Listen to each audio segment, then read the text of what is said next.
लेकिन अगर माँ बाप फेल हो गए तो बच्चे मैनेज नहीं कर सकते हैं। तो प्लीज मेरी बात को ध्यान से समझिए, अपने आप को आज से ही सही तरह से प्रोटेक्ट कीजिए और प्रोटेक्ट करने के साथ साथ सही जगह इन्वेस्ट कीजिए, ताकि जब बच्चे तैयार हों, चाहे वो नालायक हों चाहे वो लायक हों, दोनों केसेस में आपके पास पैसे की कमी नहीं होनी चाहिए। आप सफिशिएंटली इक्विप्ड होने चाहिए, आपके पास इतना पैसा होना चाहिए कि आप बच्चे को किसी न किसी अच्छे प्रोफेशनल कोर्स में एडमिशन कराने के लिए एप्लीकेबल हो, आपके पास सफिशिएंट फंड हो, उस टाइम कहीं आपको कर्जा या लोन ना लेना पड़े या कोई कोर्स।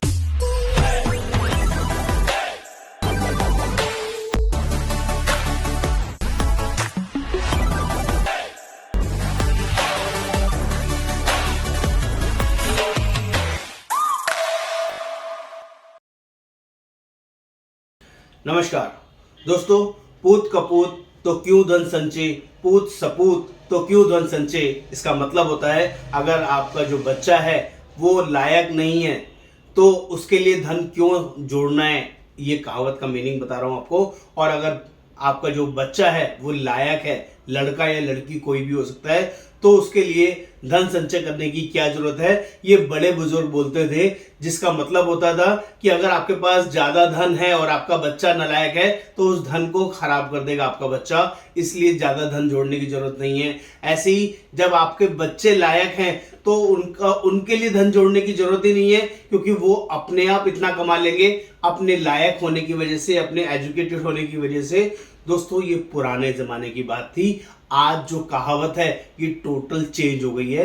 आज ये कहावत बोलती है कि अगर आपका बच्चा नालायक है तो भी आपके पास धन होना चाहिए, संचय होना चाहिए, अदरवाइज आप सरवाइव नहीं कर पाएंगे। और दूसरा, अगर बच्चा ज्यादा लायक है तो भी आपके पास पैसा भरपूर होना चाहिए, ज्यादा होना चाहिए। ये दोनों रीजन इस वीडियो में मैं आपके साथ शेयर करूंगा और आपको बताऊंगा क्या रीजंस हो सकते हैं जिसकी वजह से आपके बच्चे नालायक हो गए, आपके बच्चे लायक हो गए, तब भी माँ बाप फेल हो सकते हैं। और आप फेल ना हो इसके लिए आपको इस वीडियो को ध्यान से देखना है, समझना है, अंडरस्टैंड करना है। मेरा नाम योगेंद्र वर्मा, मैं इंश्योरेंस एक्सपर्ट और मेरा काम लोगों को सही राय प्रोवाइड करना है, उनको उनकी गलतियों के बारे में टाइमली अवेयर करना है, जिससे कि उनकी लाइफ में वो प्रॉब्लम्स वो फेस ना करें जो उन्होंने प्लान नहीं की है। तो दोस्तों, इस वीडियो को एंड तक देखने के लिए प्लीज चैनल को सब्सक्राइब करना है, शेयर करना है, कमेंट करना है, बेल आइकन जरूर क्लिक करना है, तभी सारे लेटेस्ट अपडेट्स आपको मिलते रहेंगे।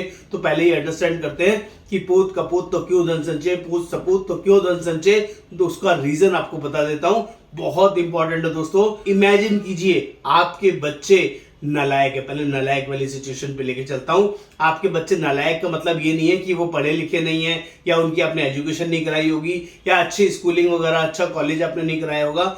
मेरा मतलब बहुत क्लियर है दोस्तों, अभी ये कॉम्पिटिटिव दुनिया है, इसमें कंपटीशन इतना फास्ट, इतना एडवांस हो गया है कि अब जो स्कोर्स आते हैं, बच्चे जो स्कोर अचीव करते हैं वो 99.8%, 99.2%, 99.7%, 95% से ऊपर वाले बच्चे ही एक्स्ट्रा लायक कैटेगरीज के अंदर आते हैं।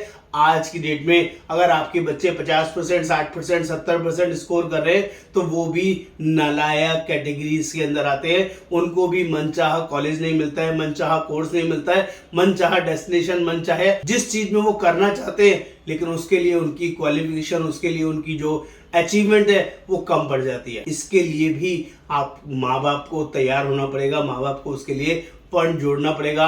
यू नेवर नो आपका बच्चा कितना स्कोर करेगा, यू नेवर नो आपका बच्चा पास तो हो जाएगा लेकिन कितने स्कोरिंग मार्क्स में पास होगा, क्या उसका उस पर्टिकुलर कॉलेज में एडमिशन कराना आसान होगा।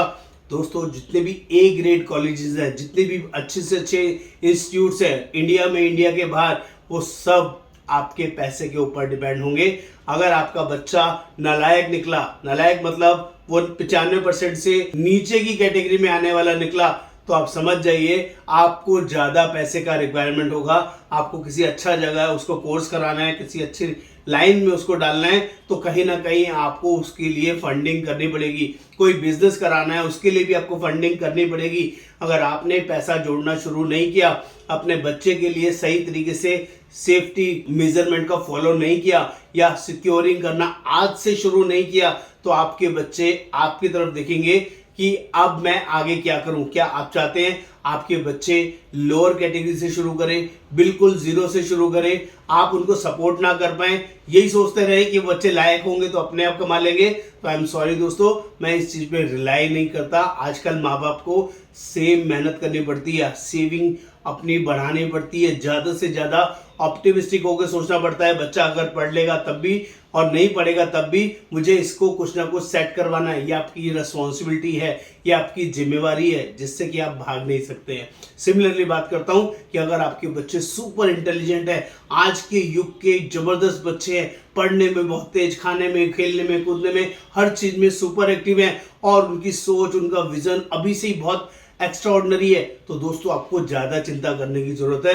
क्योंकि अगर आपका बच्चा एस्ट्रोनॉट बनना चाहता है तो आप समझ लीजिए आपको कितने ज्यादा पैसे चाहिए होंगे उसका कोर्स कराने के लिए, उसके एक्सपेरिमेंट्स के लिए, उसके बहुत सारी ख्वाहिशों को पूरा करने के लिए। अगर आपका बच्चा कुछ लीग से हट के अलग सोचता है, यूएसए, यूके या किसी और कंट्री में पढ़ाई करने की सोचता है, एमबीए, एमबीबीएस, एमबीए या कोई और बड़ा कोर्स, कोई और बड़ी वर्किंग, ऐसी वर्किंग में जाने की सोचता है जिसके बारे में आपने सोचा नहीं, उसका विजन अभी से ही बहुत क्लियर है, तो भी आपको एक्स्ट्रा ऑर्डिनरी उसके लिए फंडिंग करने की जरूरत पड़ सकती है। और दोस्तों मैं आपको बहुत क्लियर बता दूं, रिटायरमेंट में, बुढ़ापे में कोई भी लोन नहीं होता है। तो आपका वर्किंग स्पैन ही डिसाइड करेगा कि आपका बच्चा कहाँ सेटल हो सकता है। दोस्तों यहाँ पर युग चेंज हो चुका है, सिनेरियोज आर टोटली डिफरेंट। आजकल अपने बच्चों के लिए आपको सेविंग शादी से ज़्यादा ज़रूरत उनकी एजुकेशन, उनके इकोसिस्टम को डेवलप करने के लिए होती है। उनको हम क्या एनवायरनमेंट दे रहे हैं, किस नर्चर के साथ पाल रहे हैं, किस तरह की संगत में उसको डाल रहे हैं, और वो सब कुछ आपका पैसा डिसाइड करता है, आपकी वर्किंग डिसाइड करती है। अगर आपने अभी से अपने बच्चों के लिए सही से सेविंग करना, सही जगह इन्वेस्ट करना शुरू नहीं किया है तो आगे चल के आपको बहुत बड़ी प्रॉब्लम्स फेस करनी पड़ सकती है।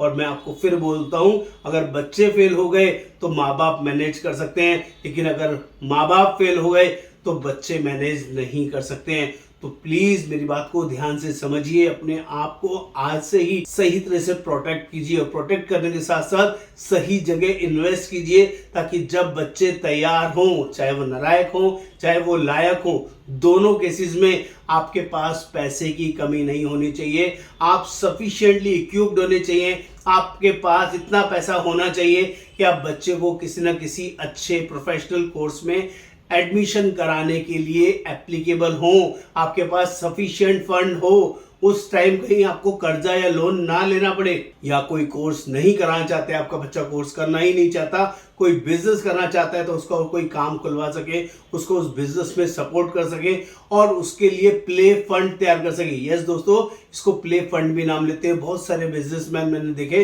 कि वो अपने बच्चों के लिए प्ले फंड तैयार करते हैं। प्ले फंड उस फंड को बोला जाता है जिसमें बच्चे को एक्सपेरिमेंट करने के लिए बिजनेस दिया जाता है कि 10 लाख, 20 लाख, 50 लाख रुपए ले और कोशिश कर इस बिजनेस को चला। वो चलाता है, नहीं चलाता है तो वो प्ले फंड है, अगर नुकसान भी होगा तो मैनेज हो जाएगा। It is called play fund. बच्चों को सिखाने के लिए, ट्रेन करने के लिए कई बार माँ बाप प्ले फंड भी यूज करते हैं, तो वो प्ले फंड भी आपके पास होना चाहिए। इतना स्पेयर मनी कि अगर वो नुकसान भी कर दे तो आप उसको झेल पाए। अगर आपकी हार्ड अर्न मनी ही इतनी है तो उसको प्ले फंड का नाम नहीं दे सकते हैं। दोस्तों ध्यान रखिएगा, ये प्ले फंड बड़े बड़े बिजनेस क्लास अपने बच्चों के लिए मैनेज करके चलते हैं, लेकिन सभी लोग इस तरह का फंड नहीं मैनेज कर पाते हैं। तो मैं जो समझा रहा हूं उसको समझने के लिए आपको इन्वेस्टमेंट, सही जगह इन्वेस्टमेंट करना बहुत जरूरी है। और हम लोग ऑल ओवर इंडिया बेसिस में आपकी प्रोटेक्शन और आपकी इन्वेस्टमेंट्स को सही जगह करवाने में आपकी हेल्प करते हैं। हम लोग all over India basis generally support करते हैं, हेल्प करते हैं। आप इंडिया में कहीं भी क्यों ना हो, अपने बच्चों के लिए सही वे में इन्वेस्टमेंट कर सकते हैं, जिसके लिए आप हमें कॉल कर सकते हैं, बात कर सकते हैं और इस वर्किंग को आगे बढ़ा सकते हैं। उम्मीद करता हूं ये कंटेंट आपको समझ में आया होगा। नमस्कार, आपका दोस्त Yogendra Verma. Thank you so much.